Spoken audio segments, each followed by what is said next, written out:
Yeah, what it do, what it is, the House of Hermes. Thank you so much for tuning in again. I got a special guest in the house tonight. It's actually our second video together. He goes by Danny. Good to be back here on the House of Hermes. Tonight we're going to be covering an amazing song by an amazing band, which is In the End by Linkin Park. Now, Linkin Park, I'm sure you are already aware, is a band that came out in 2000 and blew open the doors for so many other bands at the time. And basically, helped to open up the doors for a whole new genre of music.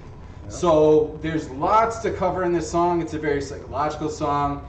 And honestly, there are so many fun facts that we discovered while researching for the video that we would just love to share with you guys. Yeah, man. The band actually started back in 1996. They eventually signed to Warner Music in 1999. They're actually from Agoura Hills, California, and the original band name was actually Zero, which I thought was pretty interesting. And they subsequently changed their name to Hybrid Theory, which was the name of their first album. And they eventually changed their name to Linkin Park. And they were actually playing homage to the place called Linkin Park, which is located in Santa Monica, actually. Yeah. And they actually had to change the spelling of Linkin Park, or Lincoln, to Linkin, to inquire on the URL for linkinpark.com, which I thought was pretty interesting too. Yeah, but honestly, it was a blessing in disguise. Yeah. And, the Linkin is very 2000, so it was probably a blessing in disguise. Yeah, kept it original. They actually broke the boundaries between styles of music too. 100%. Rap and rock, which I thought was pretty interesting. So yeah, let's go ahead and give this a go, and we're gonna break down these bars. You know how we do. You know what I'm saying? So let's go ahead and do this. Boy. All right. I'm already loving it. Chester, man, rest in peace, brother. Honestly. One of the most iconic rock singers ever. So young. Look at the statue too. Garbo, yeah. It starts with one thing, I don't know why. It doesn't even matter how hard you try. Keep that in mind. I'm designed to try to explain in due time. All I know, time is a valuable thing. It's just... Ooh, man, I was gonna say the special effects on here is intense, dude. I mean, you can see the statue, the giant statue, and even the CGI and animation is unreal, dude. I mean, for 2000, it holds up, at least for its era. Man. But like you were saying, it's a lot to do with the imagery. I don't even know if you caught that in the beginning, but I think that was like a flying fish. Yeah, or like a whale or something like that. Yeah. And basically, it looks like they're out in the desert. Everything's dead. Everything's depleted. The desert is very dead right now, and just like how he's walking into the desert, and he's rapping, he's wearing all black, and then you got Chester with the lip ring and everything. It just brings me back down to memory lane right now. Oh my God, yes. It's awesome, man. Let's go ahead and proceed with this. Yeah, no, definitely. Watch it fly by as the pendulum swings. Watch it count down to the end of the day. The clock takes life away. It's so unreal. Look out below. Watch the time go right out the window. Trying to hold on, didn't even know I wasted it all just to watch you go. Chester's voice, watch you go. Man, he goes hard on that. The song basically is saying don't take life for granted. There's a lot to kind of break down in the lyrics, if I'm being honest with you.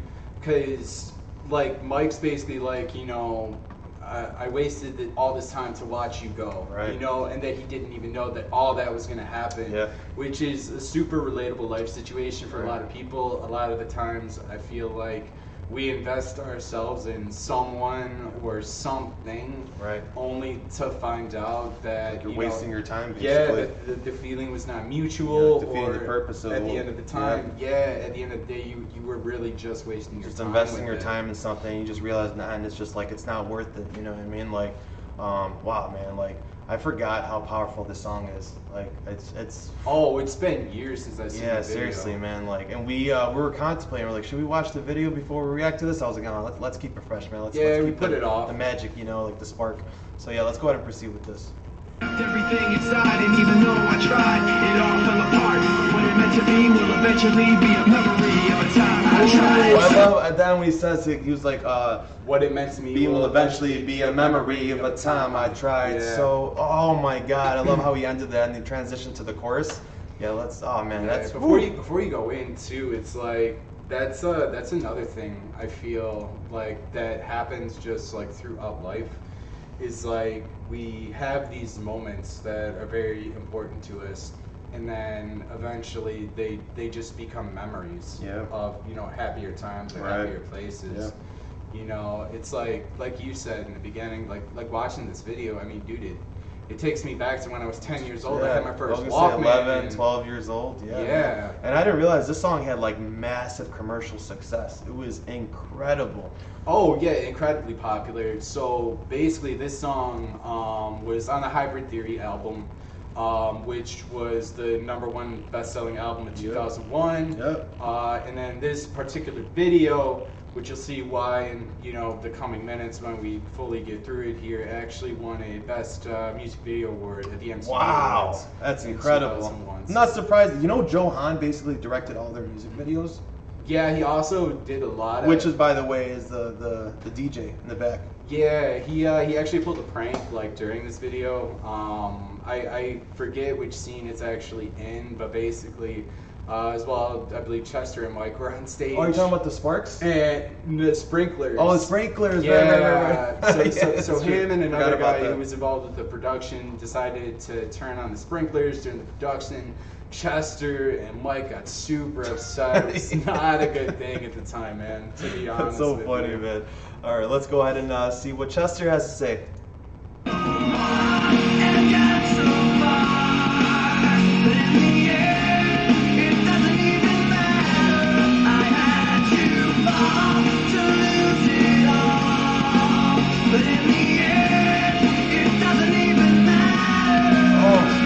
You know what I noticed too, bro? It's crazy because like the lyrics are obviously very negative, but like the video is like very positive. I kind of like that concept. Have you noticed that? The video itself kind of plays out like a story. Right. You know, because so in the beginning, like we can even talk from where we started to where we are now. Right. It's like everything is dead, everything is absolutely barren, and it's really just Mike there by himself. Right. Then eventually more people come along, which is similar to like gaining friends, and then you start seeing roots coming up out of the ground. So there's like a sense of life starting to bloom from out of that death. Yeah, that's true. That's true. You know, a fun fact too before we proceed.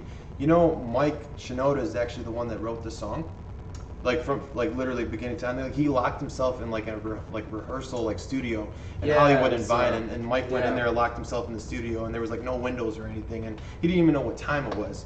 And then eventually like just wrote all night, and eventually wrote the song in one day, 24 hours. Yeah. When I found that out, I found that super interesting.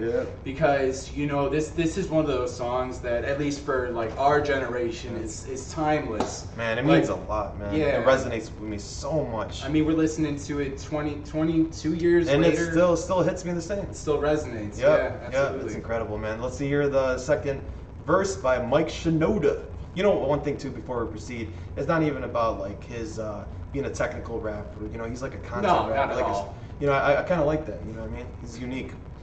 All right, let's go ahead and. One thing, I don't know why. It doesn't even matter how hard you try. Keep that in mind. I designed this rhyme to remind myself how I tried. So he kind of like repeated himself, like from the first verse, and he kind of flipped it at the end. Did you notice that? Like.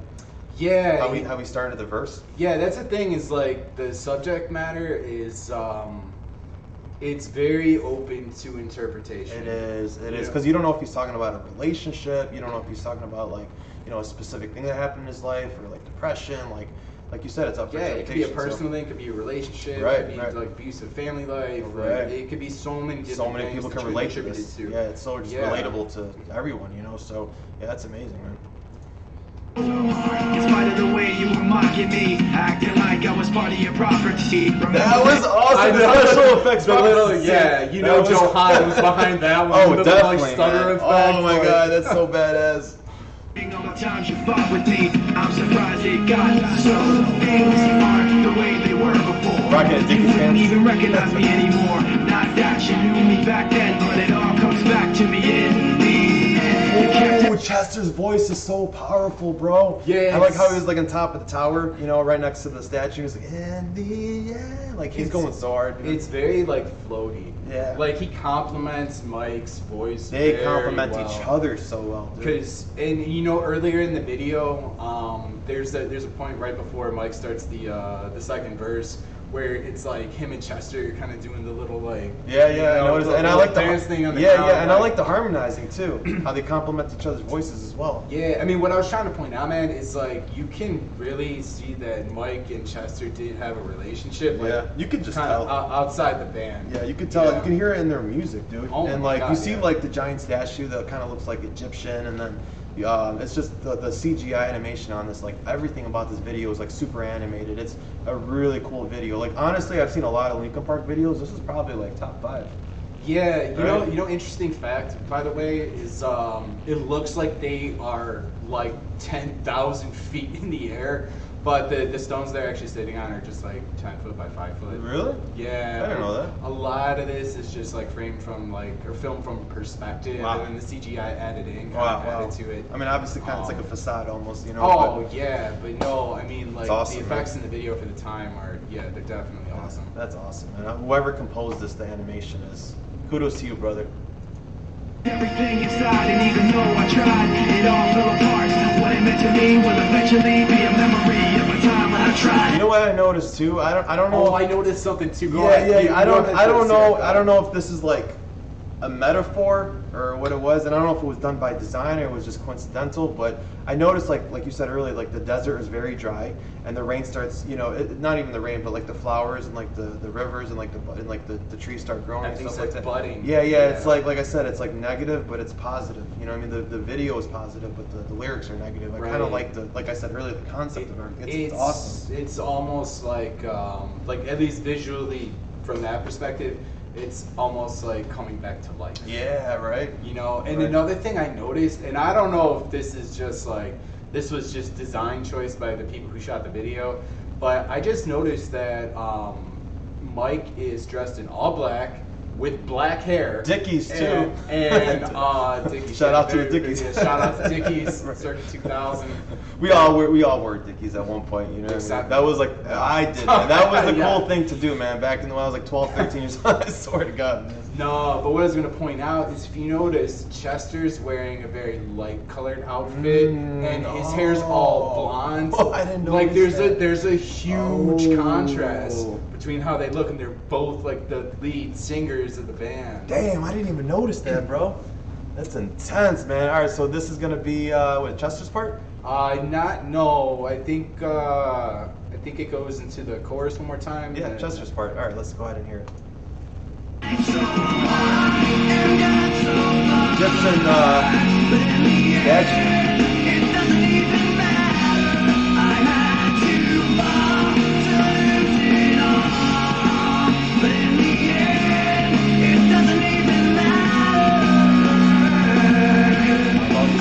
Trust in you, just as far as I can go. For all this, there's only one thing you should know. See, like it just got dark. like out of nowhere. Yeah, like the sunset and just got dark. Like honestly, like you said earlier, like it's obviously up for interpretation, but I don't. It sounds like he's kind of talking about it like a relationship. You know, I put my trust in you. You know what I mean? You know, I feel like a lot of rock songs, like, that's what it sounds like. It always sounds like it's about a relationship, Right, but, like, right. a good handful aren't, actually. Like, for instance, like, he was like, you know, I put my trust in you, I pushed as far as I can go, and for all this is there's only one thing that you should know, you know? yeah.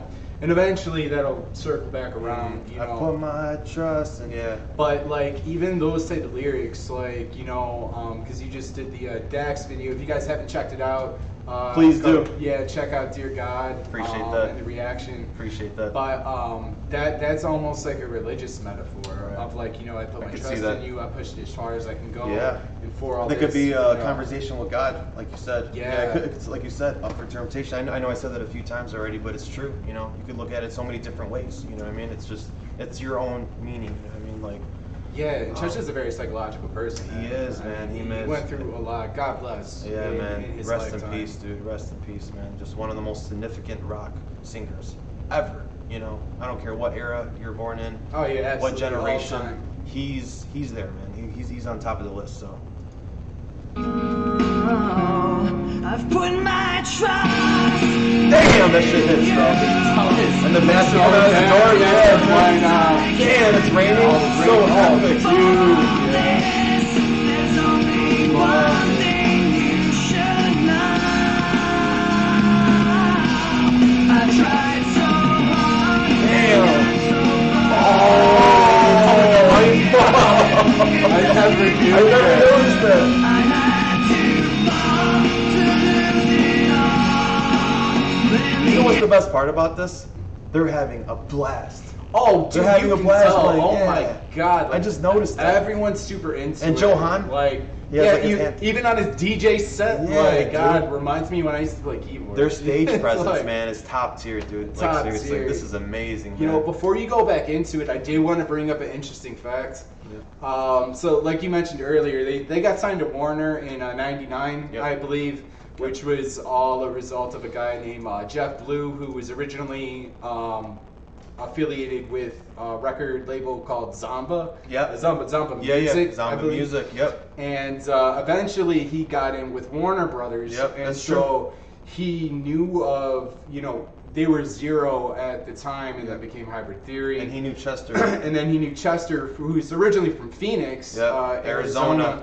And then he put them together. He's the one and that recruited. And that's how they met. Yeah, Chester actually sent out his audition tape. You know what I mean? And that's how they kind of discovered him, like you said, through Jeff. So that was actually really interesting. I just found that out 2 days ago. Yeah, and even more interesting is the fact that basically, Warner Brothers, their A&R team, which is basically, to put it simply, the people you don't want kind of Right. involved in your music and Right. music making process, Right. because they're basically the people who are gonna make creative decisions Right. for you if they Right. feel like it's not what the label Micromanage and needs. everything, yeah. Yeah, and they basically told Chester, they were like, hey, listen, what we think is that you should either demote Mike, which I assume means let's not have Mike rap anymore and have him do Definitely. something else. What would have been the worst decision ever, dude? And He writes just, all the lyrics. Right, and they just wanted to cut a solo rock album with Chester. Chester was like, no, I'm not having it. Like, I got a certain vision for this album. All right. And if you guys don't like it, then, too bad. Which was a blessing in disguise, like you said earlier. Oh my God, yeah. You know, Chester actually disliked this single. In the end, he didn't like the song at all. No, He was yeah. almost like forced to publish the song. Yeah, he didn't want it on the album, and he definitely didn't want it as a single. And it took years for him to actually come around to this. He did a 2012 interview, I believe, with VM Music. Oh, I know what you're talking Where, about. basically he was like, at that time, it was just he was trying to make music that he enjoyed, that he knew he would enjoy listening to. But as an artist, it helped him grow because basically, he realized from that A, he's not the guy who should be picking the singles. Right. And Exactly. B, that, he didn't just have to make music that only he enjoyed. It's funny that you brought that up because we used to play in a band together, Steps Oh, Ascend, yeah. and it was like my least favorite song was everyone's favorite song. It was just so Yeah. it was just weird, and it's funny that you brought that up. So it's weird, man, how just things to work that way, Yeah, that's intense, dude. Yeah, I mean, ultimately the song ended up doing really well. Yeah. Incidentally, I just want to bring this up really quick, just to kind of give a differentiation between Mike and Chester on the song, because Mike he did a interview with Forbes in 2020, and he basically, and this is so weird because this is after Chester died. He was basically like he really does not have any sentimental kind of attachment to the song. Mike, yeah. He was quoted saying that once you've heard "In the End" in a Starbucks bathroom, it's hard to get emotional about it anymore. Yeah. Yeah, which I mean, I don't agree with his perspective, but every artist has their own feelings on their own music. Exactly. So I don't blame him for it, but just Not an at all, interesting man. fact. Yeah, it is, man. Yeah, let's go ahead and proceed with this. It doesn't even matter.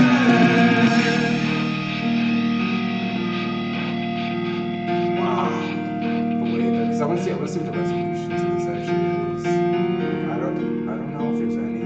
Okay, it's getting lighter. Oh, the whole field grew. And now it's all sunny, and there's rivers, there's like butterflies. Yeah, man, the concept And the of this fish. video- The fish is still there. Yeah, the flying whale or whatever you want to call that. Like the concept of the song is awesome, man. Like I said earlier, it's like negative lyrics but positive video. And at the end, it's basically let me stop this really quick. At the end, it's basically just telling you like there's light at the end of the tunnel. Like don't give up, don't take life for granted. You know, that's basically what the video was telling me. The lyrics was obviously something else. So.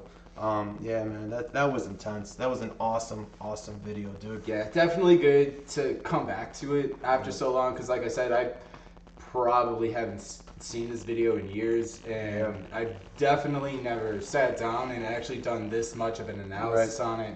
Kind of like look at it thoroughly, you know. And like I said, like, we knew the song for like 20 plus years, you know, but we never actually sat down and like paid attention. And I haven't actually seen this video in years, so I want to thank you guys so much for checking me out and giving me the opportunity to kind of look at everything thoroughly and kind of explain it in depth. So House of Hermes, thank you so much.